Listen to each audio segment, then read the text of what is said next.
Hello friends, इस video में हम जानेंगे नियोलिथिक कल्चर के बारे में कि नियोलिथिक जो पीरियड है, इस टाइम पीरियड में क्या क्या चीज़ें हुई थी।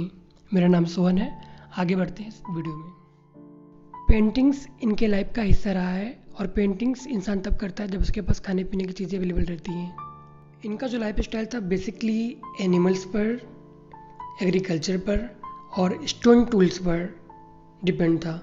इन लोगों ने किन किन तरह के एनिमल्स को डोमेस्टिकेटेड किया, उनका कैसे यूज़ किया एंड किन किन तरह का इन लोगों ने प्लांटेशन किया, स्टोन टूल किन किन टाइप का यूज़ किया, will discuss about all those things. अब हम इनके लाइफ स्टाइल के बारे में बात करते हैं।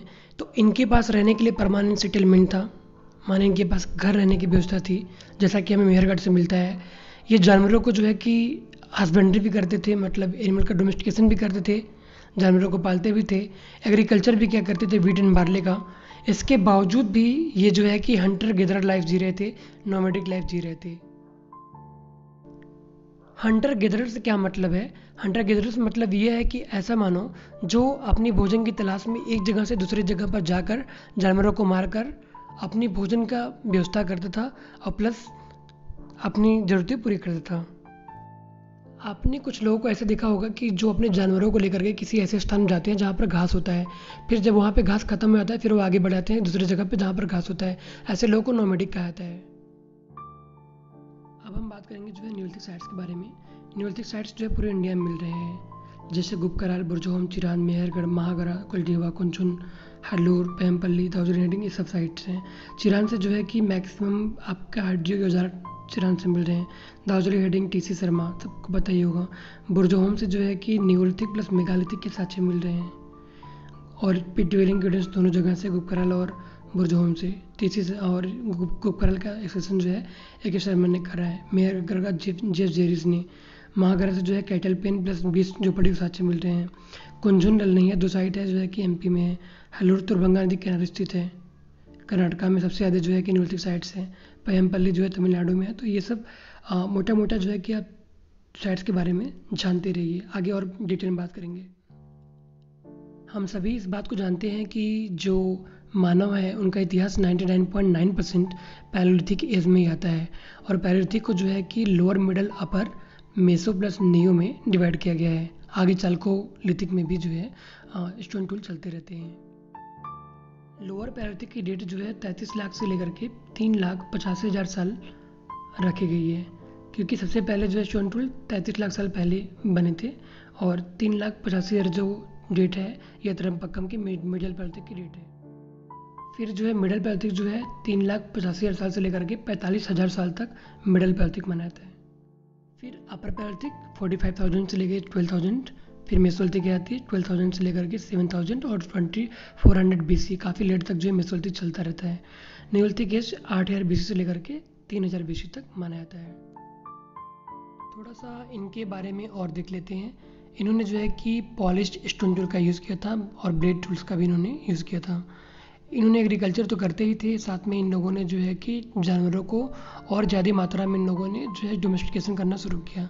इनकी जो लाइफ थी अब सेडेंटरी वाली हो गई थी। इसका मतलब ये है कि ये परमानेंट हाउस बनाना शुरू कर दिए थे और रहना शुरू कर दिए थे।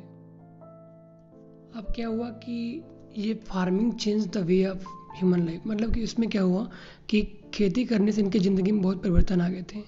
People no longer had to be nomad, मतलब अभी उस तरीके से घुमंतु तो नहीं थे पर अब उतने नहीं थे। ठीक है। Food surplus led to population increase, जब इनके पास ज़रूरत से ज़्यादा खाना हुआ तो इनके पॉपुलेशन में जो है कि इंक्रीजमेंट हुआ। Agriculture made permanent house possible, मतलब जब इन्होंने खेती करना शुरू किया तो ये परमानेंट हाउस बनाना भी शुरू कर दिया। क्यों? क्योंकि जब आप खेती कहीं करते हैं तो आपको उसका ध्यान रखना पड़ता है, कहीं कोई नुकसान ना हो जाए, कहीं कुछ ना हो जाए, इसलिए जो है कि इन लोगों ने परमानेंट सेटलमेंट भी करना शुरू कर दिया था। अब जो है हम फैक्ट्स देखेंगे नियोलिथिक संबंधित, वर्ल्ड कॉन्टेक्स्ट में भी देखेंगे और इंडियन कॉन्टेक्स्ट में भी कि कहाँ पर क्या चल रहा था। थोड़े बहुत जो इन्फॉर्मेशंस है वो देखते हैं। वर्ल्ड कॉन्टेक्स्ट में क्या चल रहा था। जो न्यूलिथिक एज है उसे न्यू स्टोन एज भी कहते हैं। इसका मतलब है कि एक नए तरह के पत्थर का प्रयोग किया गया था इस टाइम में। आप सभी जानते हैं कि जो है पॉलिश्ड स्टोन टूल का प्रयोग किया गया था और बेसिकली ग्रेनाइट पत्थर का यूज़ किया गया था। तो इनका जो स्टार्टिंग हो रहा है वो 9000 BC मतलब आज से 11,000 साल पहले वेस्ट एशिया में स्टार्ट हो गया था। वेस्ट एशिया की बात करें तो उसमें जो है कि आपका Anatolia, Arabian peninsula, Iran, Mesopotamia, the Levant का जो एरिया है ये सब उसमें आते हैं, वेस्ट एशिया के भाग हैं ये कंट्री जो हैं। अर्ली जो मेसोलिथिक विलेज अर्ली जो न्यूलिथिक विलेज हैं वर आइडेंटिफाइड एज जेरिको एंड आइने गज़ल, दो साइट हैं जो कि जॉर्डन के हैं। एंड टेपेगुरान एंड अलीकोस ईरान के साइट हैं जो कि न्यूलिथिक साइट है, अर्ली फार्मिंग सेंटर है। शेटाल युग या किटाल युग कहते हैं, ये टर्की में है, टर्की का कैपिटल जो है अंकारा है। एंड केहानू इन सीरिया दमिश्क, ठीक है। तो ये जो साइट है अर्ली सेंटर साइट है, इनको आप देख सकते हैं। West Asia was early centre of wheat and barley farming, माने कि गेहूँ और जौ के लिए अर्ली फार्मिंग सेंटर जो है वेस्ट एशिया था। And the earliest domestication of animal, मतलब सबसे पहले जो है कि भेड़ और बकरी मीन्स सीप एंड गोट का इन लोगों ने डोमेस्टिकेशन वेस्ट एशिया में किया। तो एक प्रकार से देखा जाए तो वेस्ट एशिया जो है फार्मिंग के लिए और डोमेस्टिकेशन के लिए सबसे पहले सेंटर बने थे। अब जो है हम इंडियन कॉन्टेक्स्ट में चीज़ों को देखेंगे। In India the credit of discovery of neolithic archaeological material गोes to Dr. Primrose. He discovered Neolithic implements, polished stone knives and arrowheads from Lingasur of Karnataka in 1842.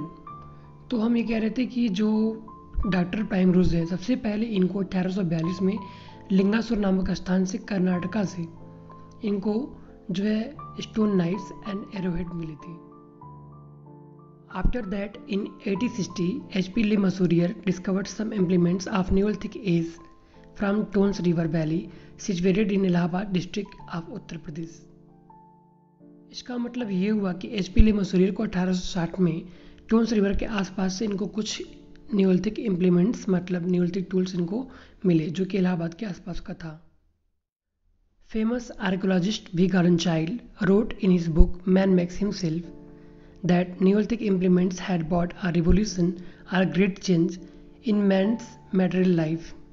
This revolution is named Neolithic Revolution by him. ये जो विद्वान है we Gordon child ये Australia से हैं और इन्होंने अपने बुक में लिखा मैन मैक्स हिमसेल्फ, इनके बुक का नाम है। इन्होंने इसमें लिखा कि जो स्टोन टूल इन लोगों ने यूज़ किया एग्रीकल्चर के लिए उससे इनके ज़िंदगी में एक बहुत बड़ा परिवर्तन आ गया जिसे इन्होंने न्यूलिथिक रिवोल्यूशन नाम दिया है। और आप सभी लोगों से रिक्वेस्ट है कि कोविड-19 बहुत बुरी तरीके से जो है सबको इफेक्ट कर रहा है। आप सभी लोग घर में रहिए, सेफ रहिए, मास्क लगाइए, लोगों से दूर रहिए। Thank you so much, take care.